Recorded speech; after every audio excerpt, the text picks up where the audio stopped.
One of the disadvantages of using loop and sample libraries is that everybody's music projects start to sound similar after a while. In this video, we'll learn how to use the Session to Arrange Record feature in Live to rework pre-existing clips to create custom clips that we can use in our live projects. So I've set up a live project here, and I've brought in a clip from our drum machine impulse from the clips library. To get started, what I first want to do is I want to copy this clip to several other clip slots and then choose sections of that clip that I'm going to use to trigger individually. So I'm going to take my Option key, I'll select that first clip, and I'm going to drag that down to several other clip slots. Now as I work, I'm going to leave that first clip in that first clip slot alone, so that if I need it again, I can pull it out. I'm going to come down to this first clip slot, and I'm going to start isolating pieces of that. Now I'm going to want to get the kick and the snare separately, and then later on I'll get other pieces of the clip that have some kind of rhythmic interest to them. So I'm going to go down into the note editor area here, and I'm going to set the loop start and end points to isolate just pieces of this. So I can drag my loop end over here, and I know that I've got a kick down here on the first part of this loop, and I'll check that out now. Now that it's short, I'll hear that play several times. So I've got the kick. On the second one, I'm going to drop down and I'm going to get the snare. And that's probably going to be over here on beat 3. So I can drag my start point here over to beat 3, or I can hold my cursor right there around beat 3 and hold down my Command key on a Mac or the Control key on a PC, and it will allow me to set the loop start point right there.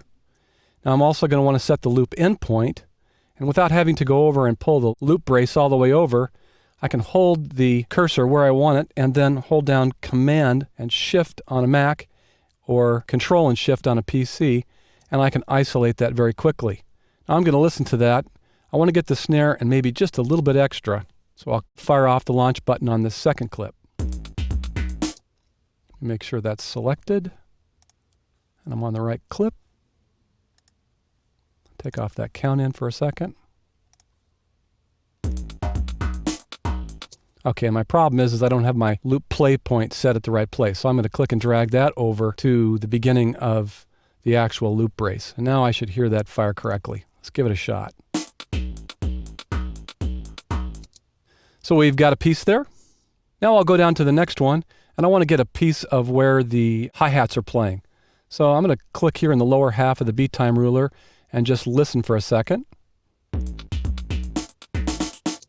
Okay, so I like this part here right around bar 2, beat 2. So I'm going to hold down my Command key or Control on a PC again and set my loop point to start there. And then I'll do Command Shift or Control Shift on a PC, and I'm going to get a piece of that. Then I'm going to drop down to the next one, and I heard this little fill here that starts at beat 4, and I want to get that. So I'm going to set the loop start point there and the loop end point here. And I'll get one more piece. Let me listen here just a little bit later and see what I've got. Okay, so I like this last little thing here. So loop point, start, and the loop end is already there. And now I'm going to name these so I can keep them straight. So I'm going to go Command R or Control R on a PC, and I'll call this one kick. And then to go down and rename the next clip, I'm just going to use my down arrow. That one was snare. The next one was hi-hat. And then I'll call the next one fill 1. And the last one fill 2. Now, so that I can easily trigger these, I'm going to turn on the key mapping button here, and I'll set these to some keys on my computer keyboard. So I'll click the first one, I'll assign that one to 1, and the next one to 2, and 3, 4, and 5. And now I can look over here and I see the key mapping set here. So I'll turn off that. And now I should be able to fire these off by pressing the associated numbers on my keyboard. So on and so forth. Now remember that the global quantization value affects this. So right now when I launch one of these clips, it's going to wait until the next bar to do that. And I don't want it to wait that long. I want it to trigger almost immediately. So I need to shorten that quantization. And experimenting around with this, I've found that either an 8th note or a 16th note is about the right rhythmic length to fire off that next clip. So sometimes it takes some experimenting to get that right. You'll take some time and you'll work that out on your own. So I'm going to start off and I'll try with the 16th note. I'm also going to go up, and as I work, I want my changes that I'm going to be recording into the other window to lock to time. So I'm actually going to turn on record quantization and turn this on to 16th note quantization. So I'm going to put the system in record, I'm going to enable my metronome, and I'm going to set a 1-bar count off. And remember, any of the moves now that I make in session view are going to be recorded into arrange view. So I'm going to switch over briefly by pressing my tab key and just make sure that my cursor's at the beginning of the arrangement view time ruler up here, the beat time ruler. Okay, so I'll go back and I'm going to hit my play button, and then remember, it's just the numbers 1, 2, 3, 4, and 5. Let me stop clips there first. I'll undo what I just did.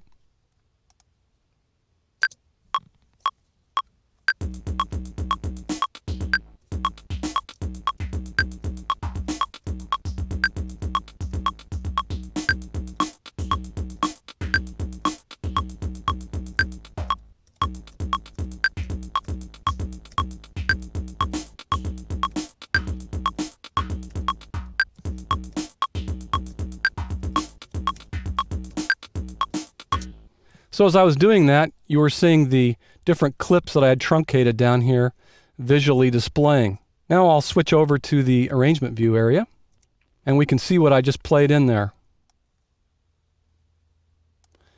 And if I unfold that track, we can see the associated MIDI data showing with the clips that I played. So I'm going to move that around. Now at this point, what we'd want to do is you just want to set playback and start listening to pieces of this. This is experimenting, and we just want to find the good parts that we actually performed. I'm going to turn off the click so I don't listen to that for a minute.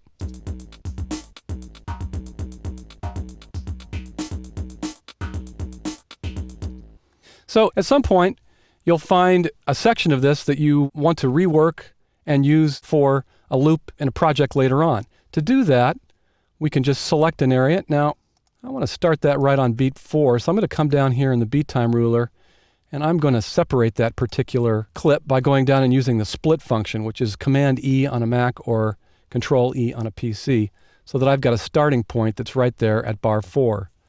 And then I'm going to listen and see if I can get about 2 bars worth of this. Okay, so that's sounding pretty good. Now, I can go in and actually do some editing on any one of these by just simply clicking on the clip. And I can take advantage of some of the things that are down here in our notes area. For instance, if I want to speed up or slow down a portion of that, I can do that. So I just clicked the ×2 button, and so that part is going to play twice as fast. So let's give that a listen.